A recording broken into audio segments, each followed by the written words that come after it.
Katugendewo tulabe. In the book of Habakkuk. Mu kitabo kya Kabakuuku. Chapter 2. Essula ya 2. Habakkuk. Kabakuuku. Chapter 2. Essula ya 2. Verse 1 and verse 2. Lunyiriri olusooka n'olwokubiri. Ndiyimirira wenkuumira nenteeka kanluddemu. Kabakuuku essula ya 2 lunya olusooka agambye wati ndiyimirira wenkuumira neneeteeka ku kigo neneeraga nenengera okulaba byayogera nange sorry era byemba nziramu ebyokwemulugunya kwange. Ne bw'osooka n'okomawo. You may stop there. This man Habakkuk, omusajja ono Kabakuuku, one time he went before the Lord olunaku lumu yagenda amaaso ga Mukama and he prayed era this prayer. n'asaba essaala eno N'agamba ndiyimirira wenkuumira nti I will stand at the watch gate. ne neeteeka ku kigo I will be at the watch gate. ne nengera okulaba by'anayogera nange I will see what he will talk to me era bye mbanziramu ebyokwemulugunya kwange. and what I will answer. Olunya olwokubiri, The second verse. awo Mukama n'anziramu n'ayogera nti wandiika okwolesebwa okwo okwole bulungi ku bipande akusoma adduke kubanga okwolesebwa okwo kukyali kwa ntuuko zaakwo ezaalagirwa era kwanguwa okutuusa enkola so tekulirimba newankubadde nga kulwawo kulindirirenga kubanga tekulirema kujja. Now here we see Wano we tulaba God helping a man called Habakkuk Katonda ng'ayamba omusajja gwe bayita Kabakuuku who wanted to stand at the watchtower eyali ayagala okuyimirira awateegebwa without any vision. Ye ng'agamba kanyimire buyimiriza awateegebwa. Saying that let me just stand at the watch gate. Oba oliawo Mukama ananziramu ebyokwemulugunya Maybe kwange. God answer my prayers. Now some of us Abamu kufe we come like Habakkuk. tujja Kabakuuku. Tujja gwe ng'ozetteega buteezi. You come just waiting, Ogamba ekijja kijje. saying let anything I come. am here. Ndi wano. N'okusaba owulira nga tolina ky'oyinza kusabira. You don't feel praying. Because inside of you Kubanga munda mu gwe there is no vision. temuli kwolesebwa. Era abamu tutuuka ne mu makkati g'omwaka nga bwe tuli And olwaleero. some of us will reach the midst of media, Naye nga inside of you but munda mu gwe you feel no pain nga towuliramu of kulumizibwa how the year is about to end. ng'omwaka bwe gunaatera okuggwako. Ng'owulira tekikuluma gw'obala myezi. You don't feel any pain, you just count months. Na guno nno gugenda bannange. Even this one is going. Ngambira neighbour Tell your neighbor, oteekeddwa okuba n'okwolesa. you have to be with a vision. Bassebo ne bannyabo, Ladies and gentlemen, okwolesebwa kuno this vision, kuyambako n'omuntu okwongera it okuyaayaana. helps someone to continue yearning. Omuntu ng'alina ky'ayagala okulaba. Someone wants to see something. Agamba disiya gwatandika gwange. Saying, omwaka guno started when it is mine. Era it has to end nga nze nfunyeemu. And it guso gwina okukomekereza nga nina kyenfunye. Bassebo ne bannyabo, Ladies and gentlemen, we are tired of just counting years. tukooye okubala obubaza emyaka. Omuntu n'omubuuza how long have you been in salvation? You ask someone omaze bbanga kimu, Nagamba yam 10 years in salvation. n'agamba emyaka 10. I know God. Manyi Katonda, I have walked with God. ntambudde ne Naye Katonda. nga bw'omubuuza in those 10 years, But when you ask him in those 10 years, how so far have you gone? otuuseewa, Agambe ebyange Mukama yamanyi. he just says it's only God who knows my. Nze nnindirira Mukama. Me, I'm just waiting for the Bannange Lord. omuntu alindirira Mukama The one who waits for the Lord. ateekeddwa okubaako n'ensonga. He must be having a reason why he's waiting for the Lord. You have to set a reason Olina okubaako n'ensonga. right nsonga eyo wansi. Kama kyagamba Habakkuk.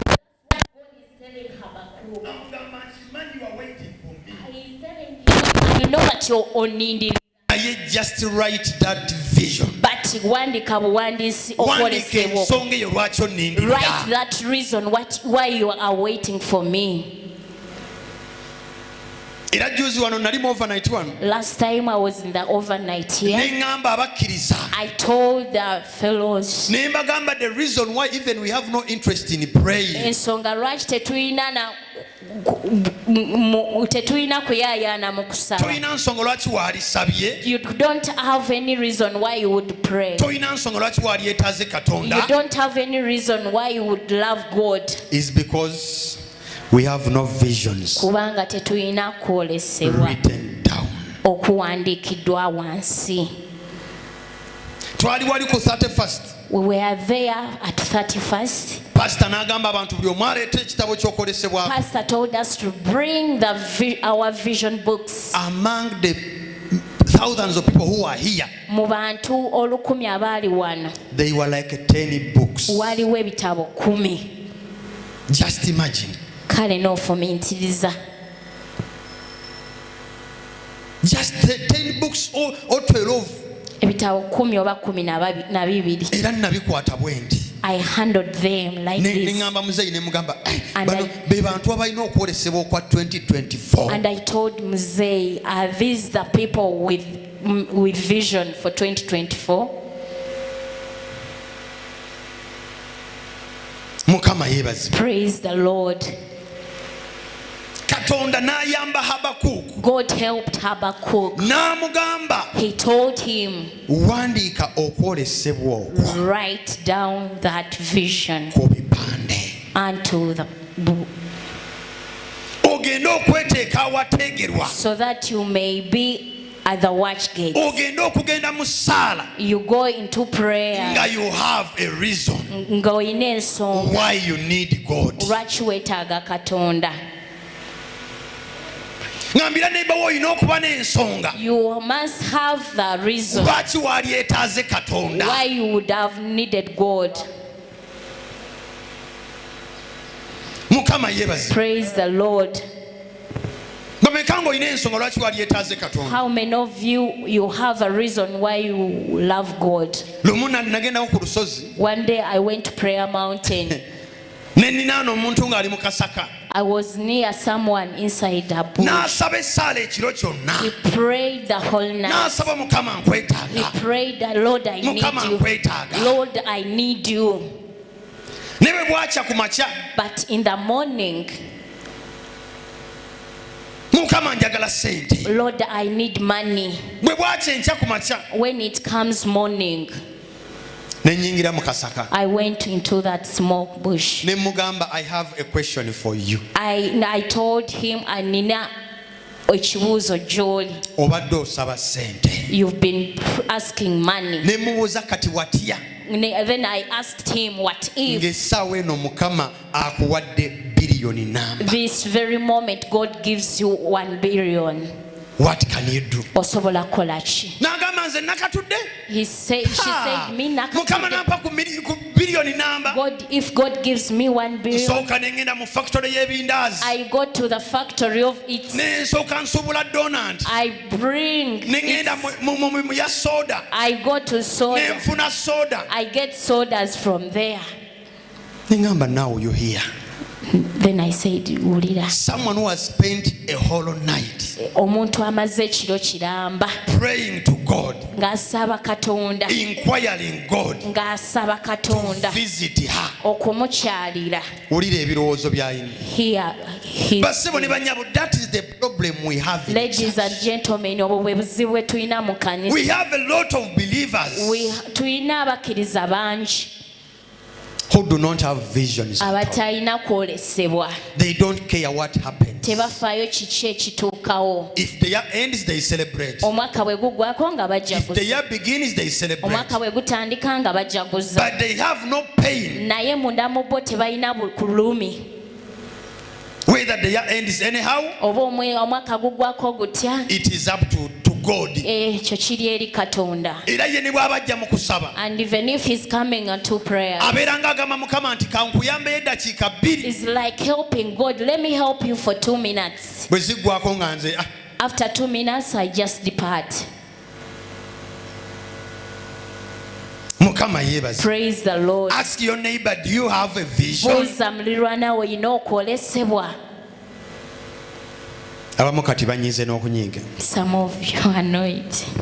Nabagambye mbuulira bali online. I told you I'm speaking to the online people. Kuba bo ne banaanyiiga. For them, they can't get mad of me. Kabakuuku. N'agamba ndiyimirire wategebwa. He said, I will stand at the watch gate. Neetege bulungi Mukama I will w'anandabira. stand there where God will see me. But without a vision. Naye nga talina kwolesebwa.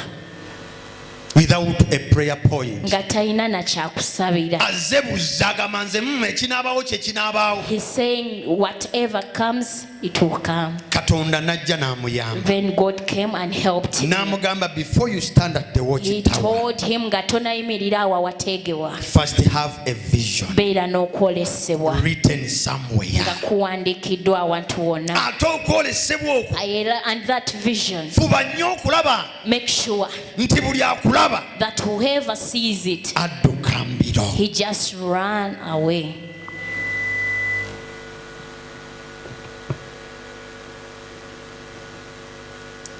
Mukama yeebaze. Praise the Lord. Katonda ayamba Habakuuku God helped Habakkuk nga bw'azze okutuyamba leero. as he has come to help us To today. turn back. Okuddayo nate era Check okwekebera. on our visions of 2024. Okukebera ebirubirwa byaffe bya 2024. Era abamu abagezi And wise people, ne ku kisenge ateekako they even him buli on the lwagolokoka wall. enkya Whenever he wakes up, n'agamba Mukama look at my he vision. says, Mukama laba I okwolesebwa need kwange. you to help me. Kwetaaga onyambe. Saagala sigala I kyekimu. don't want to remain the same. Nange njagala kubeera landlord mu I Kampala also muno. want to be a landlord. I in want to this be country. somebody. Njagala kubaako omuntu.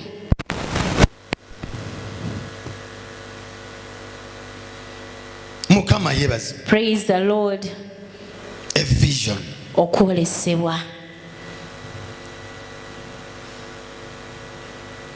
A vision. Okwolesebwa.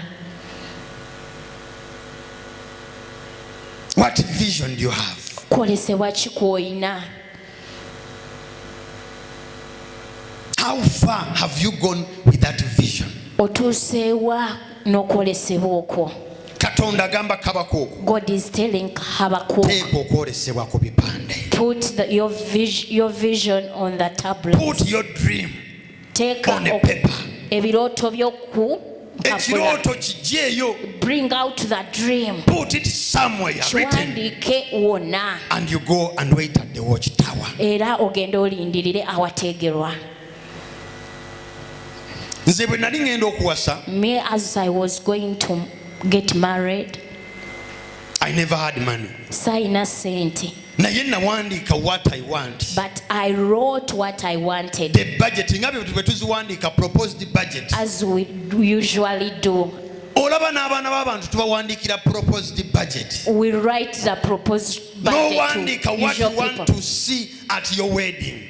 You write down kiki kyoyagala okulaba ku mbaga yo. N'oteekako essuuti ya mitwalo 2. You put there a suit for 200. N'oteekako ennyama kilo 5. You put there 500 Ng'ogezaako kilograms of meat. okutegeeza abantu. You want to tell people This is my vision nti kuno kwe kwolesebwa kwange for my wedding. okw'embaga yange.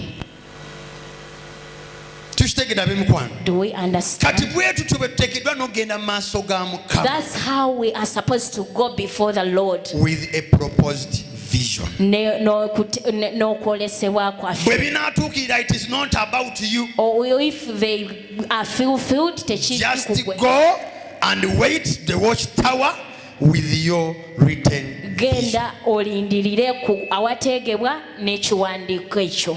Nakwata budget yange, I handled my budget. I went to the prayer mountain.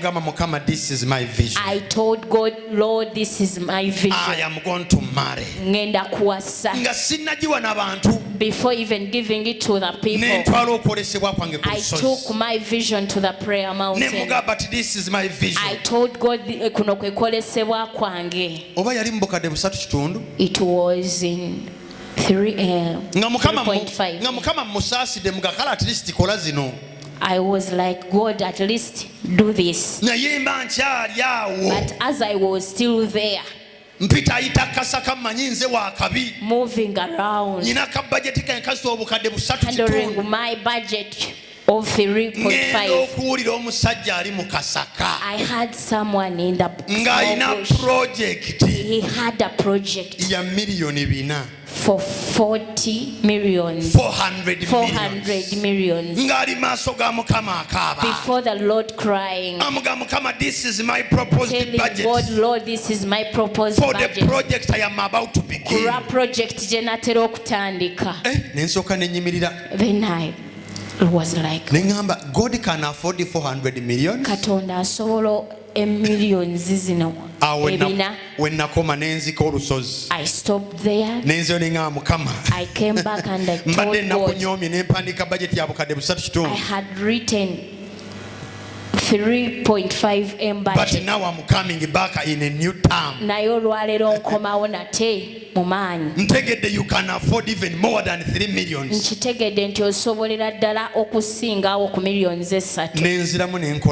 Then I made another budget worth 150 million. Millions 15. I told God, Lord, I'm back with a new vision for my introduction and wedding.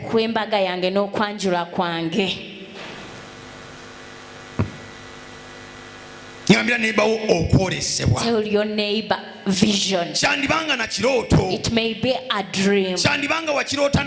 You may have dreamt it back. That is your vision. But 2024. Feel like put it in writing. Put it on the tablets. Let it be everywhere. Whoever sees it, you are waiting upon he will God. understand that you are waiting upon the Lord. Praise the Lord.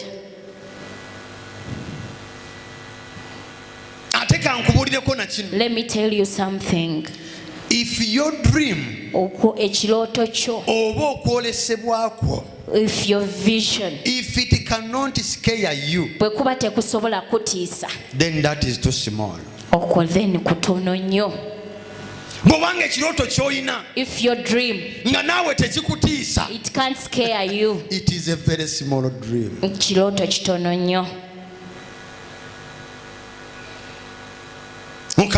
Praise the Lord. You are not afraid of the dream you have.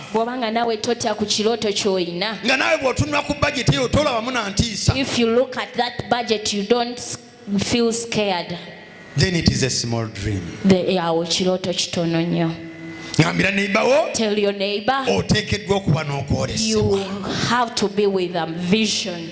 It is not too late. If you haven't yet written this month, this month can become the beginning of your life.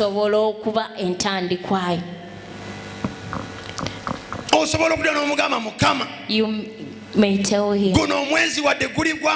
that, Lord, even if this is a month of June,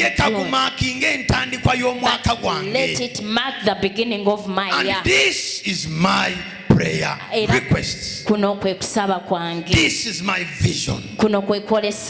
This is what I want in these last 6 months. And this is what I'm opting to do. Ladies and gentlemen, anyone having a job without a vision, you will see no success. togenda kulaba buwanguzi. You will just do anyhow. There is one person I met. He told me I've spent 10 years in this business. But looking to the business, she had 3,000 tomatoes for 2,000, onions for 1,000. And I got a chance. She was just coming from shopping. For 10 years. And I told him, for 10 years, this is what you've been doing. She told me that is it. In those 10 years, what is the amount of your capital that you've been using?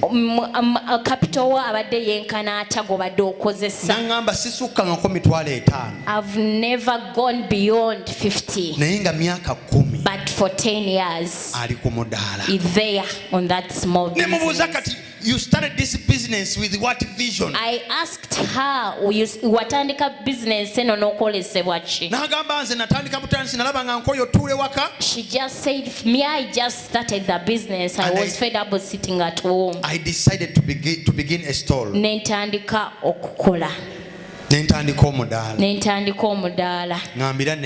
Tell your neighbor, you must be having a vision. God is interested in someone with a vision. Katonda ali mwoyo omuntu ayayana omuntu oyo alina okwolesebwa. Someone who comes from home. Omuntu ava ewaka. Naye nga ne wakati mu lugendo. But even in the midst of the journey, not even reaching a church, he's having a vision. Ng'alina okwolesebwa.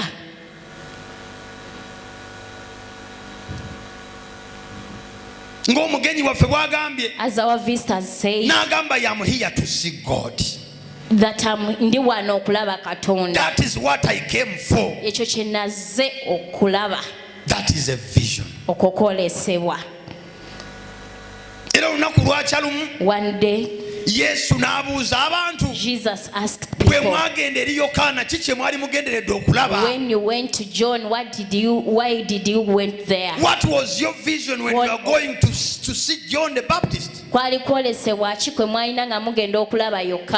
was your vision when you are going to see that man? What was your vision? Ask your neighbor, what are you?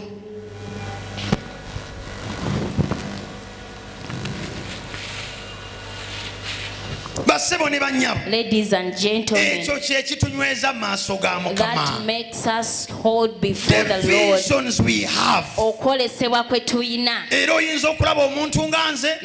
You may see someone like you minimize him because he's looking inside of that person. There is a vision going to save the whole family. Look at your neighbor. First look at your neighbor. Have you seen him? Do you have a vision? Ask him. Ladies and gentlemen, we are in a generation that people come to God just. Abantu nga bajja eri Katonda batuukiriza butuukiriza. Finding him on the way, asking him, where are you going? I'm just going to the church. Don't you know that we have an overnight today?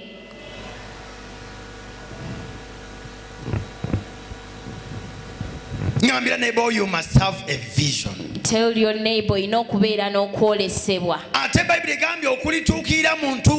The Bible said which will be fulfilled in its right time.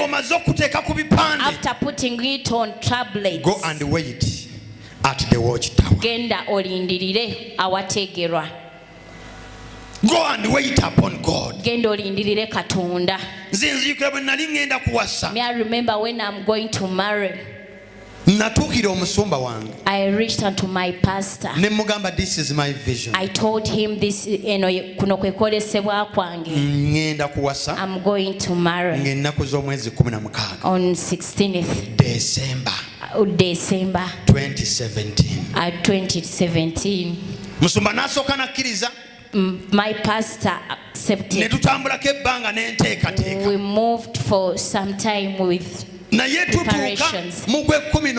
But reaching November, then pastor called me back, making me sit down, telling me, but I'm requesting you to that your functions, you may put them into another month, because people doesn't have money, and even for the time we have been in the meetings, we have nothing.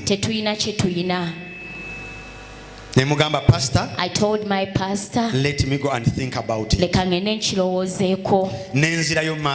I went back before the Lord. I went back to the prayer mountain. I told God, I told you, I have my vision. 2017 December I'm going to marry.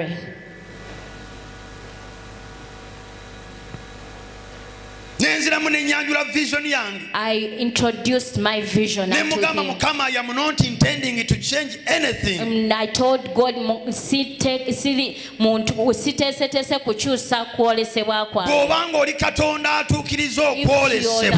who fulfills the vision, fulfill my vision. And in the morning from the prayer mountain, I was encouraged and strengthened. I went before my pastor. I told my pastor, I introduced to you again my vision. I am going to marry 2017 December the 16th. My pastor told me, I've tried to talk to you, it is up to you now. I went back and cried for the Lord who fulfills the vision. And on 16th December 2017 we were there entering here to be joined. And as we are on the reception, he stood and made a statement. He said that you had a vision that I never saw that it will be fulfilled.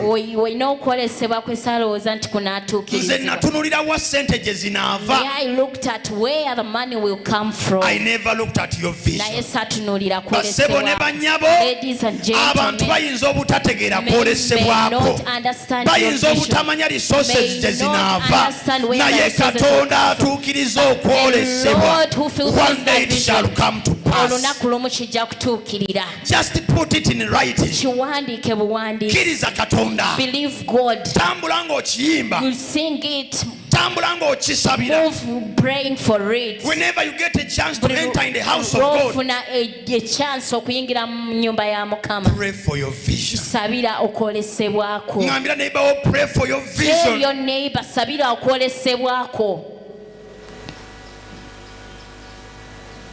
Let us stand up on our feet as we are clapping for our Father. Let us clap for him. You are welcome, our dad. We are so much blessed to be with you today. We are talking about a vision. We are talking about vision. We are in the month of June. Where you stand, you sit down. You go to and you take a review of the prayer request that you had during 31st. You review your prayer. How far have I gone? And in the seasons like this, after reading at your vision, God is expecting you to go at the watchtower and you wait upon God.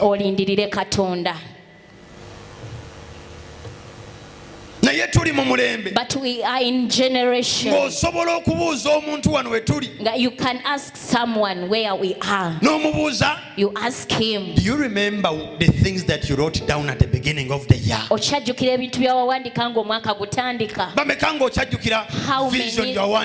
How many still remember the vision you wrote as they are? Love for them. But we are in a generation. People just come. Abantu bajja buzzi. Even writing the vision is like, let me help the pastor. But ladies and gentlemen, this is not about writing a book. It is about informing God. Your vision 2020.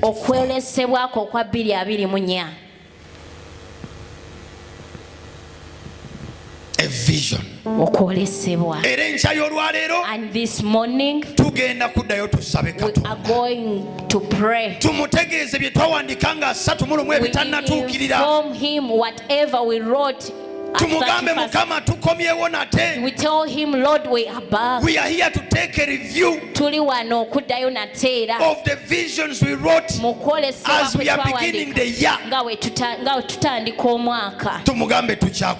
We tell him, Lord, we need more. We still need you. We still want you to intervene. This is my vision that I wrote.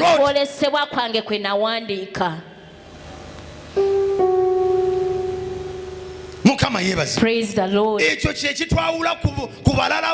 That's what separates us from other people. A vision. Vision can give you strength. Vision, as others vision can speak to you. As others are getting out of I have a vision 2024. This is what I want to see 2024.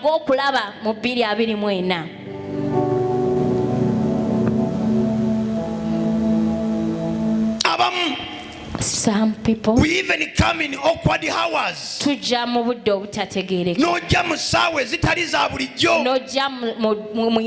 because of the vision you have upon you. No, I can't just sit down. No, then you tell God, I can't just sit down and be contented. I can't just sit down and I feel comfortable. This vision has not yet come to pass.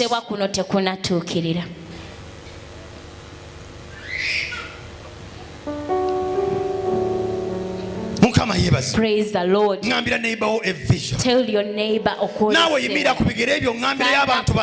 stand up on your feet and tell people. Stand up on your feet. Look for 3 people. As they look like they are weak.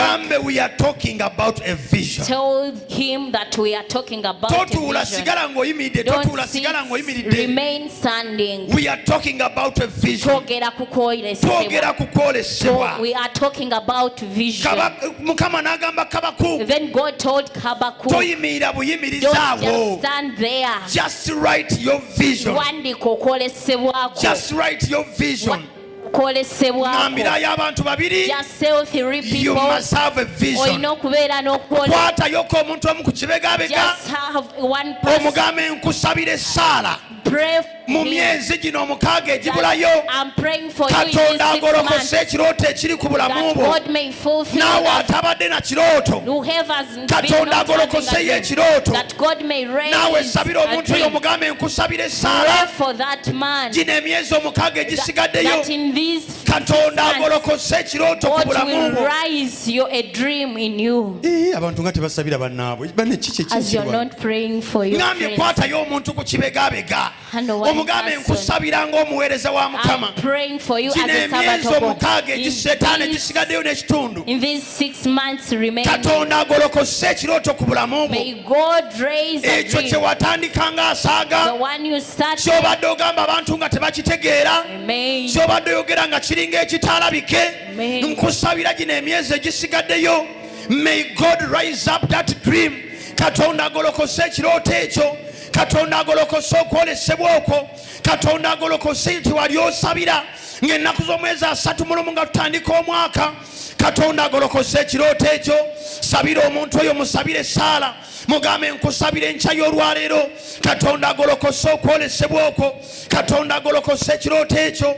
Ekyo ky'obadde olindirira, ekyo ky'obadde osabira mu linnya erya Yesu omwana wa Katonda omulamu. Kati muteweesabireko Saala omugambe Mukama nzija mu maaso go, nzija mu maaso g'enkya y'olwaleero, nzija mu maaso g'essaawa eno Mukama. Taata nkitegedde Katonda wange wayamba Kabakuuku n'omugamba toyimirira buyimirizi. Baako ky'oteeka mu buwandiike, baako okwolesebwa kw'oyimusa, baako okwolesebwa kw'osaba. Naffe Mukama tukitegedde enkya y'olwaleero waliwo okwolesebwa kwe tuyimusa, waliwo vision ze tuyimusa Mukama. Abamu twalina ebirooto naye tubadde twabireka, abamu twalina okwolesebwa ng'omwaka gutandika naye tubadde twanafuwa. Naye enkya y'olwaleero tusaba amaanyi agagolokose ebirooto, tusaba amaanyi agolokose okwolesebwa mu linnya erya Yesu. Sabira okwolesebwako, sabira ebirooto byo, sabira ebirooto byo omugambe Mukama gino emyezi egibulayo nchakkiriza nti n'okwolesebwa kuno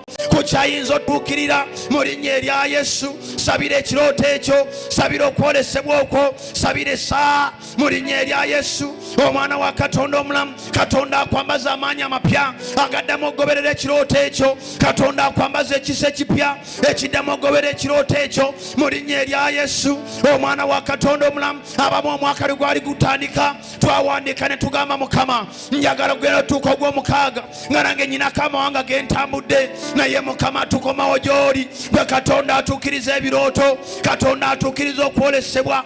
Olaba watuukiriza okwolesebwa kwa Yusufu n'omutuukiriza Mukama. Naffe tutuno mu maaso go Taata, yamba ssebo. Ayi Katonda omwesigwa, yamba okwolesebwa okwo Mukama. Yamba ekirooto ekyo, yamba omuvubuka oyo alina ekirooto, yamba omuwala oyo alina ekirooto, yamba omusajja oyo alina okwolesebwa. Yamba Katonda omwesigwa gwe Katonda atukiriza okwolesebwa. N'enkya y'olwaleero tusaba gwe Mukama, n'enkya y'olwaleero tuyita gwe Katonda w'ebirooto. Katonda atukiriza okwolesebwa. Taata, naffe tutuno n'okwolesebwa kwaffe Mukama gino emyezi egibulayo tukyakkiriza Katonda. Gino emyezi egibulayo ng'ekkanisa Mukama tukyakkiriza Katonda mu linnya erya Yesu omwana wa Katonda omulamu. Yimusa emikono gyo tusonge wali awali okwolesebwa kwa Redeem Life Church. That is the vision we have. Okwolesebwa twakuteeka ku bipande. Ngambira nebawo kuko okwolesebwa. Kati njagala oyimusa eddoboozi osabire okwolesebwa okwo. Katonda atuukiriza ebirooto, na kino ekirooto kituukirire Mukama. Essaawa eno kiringa ekirooto, essaawa eno biringa ebitalabika, biringa ebitasoboka, naye tukkiriza Katonda atuukiriza ebirooto, tukkiriza Katonda atuukiriza okwolesebwa. Mukama vision eyo tugiyimusa mu maaso go. Okwolesebwa okwo Mukama tukuyimusa mu mikono gyo okulituukira mu ntuuko zaakwo. Tusaba omukono gwo ogunyweza, tusaba omukono gwo oguyamba Mukama, tusaba omukono gwo ogutuukiriza okwolesebwa, gutuukiriza ekirooto ekyo, gutuukiriza okwolesebwa okwo mu linnya erya Yesu omwana wa Katonda omulamu. Era tuligamba abantu nti muffe mulimu Katonda atuukiriza okwolesebwa, muffe mulimu Katonda atuukiriza ebirooto mu linnya erya Yesu omwana wa Katonda omulamu. Tuyita abasajja n'abakazi abagenda okuyambako okwolesebwa okwo Mukama, abagenda oyimirira ku lw'omulimu ogwo. Tubayita yonna gye bali. Tuyita abalina ssente ez'obuweereza buno Mukama, tuyita abalina obugabirizi obw'okwolesebwa okwo. Tubayita yonna gye bali. Tubayita mu mawanga gye bali, tubayita mu bazungu gye bali, tubayita mu Afrika gye bali. Buli ayina kyonna nga kirina kubeera ku kwolesebwa okwo. Taata, tubayita mu linnya erya Yesu omwana wa Katonda omulamu. Kiteeke ku mitima gy'abasajja, kiteeke ku mitima gy'abakazi.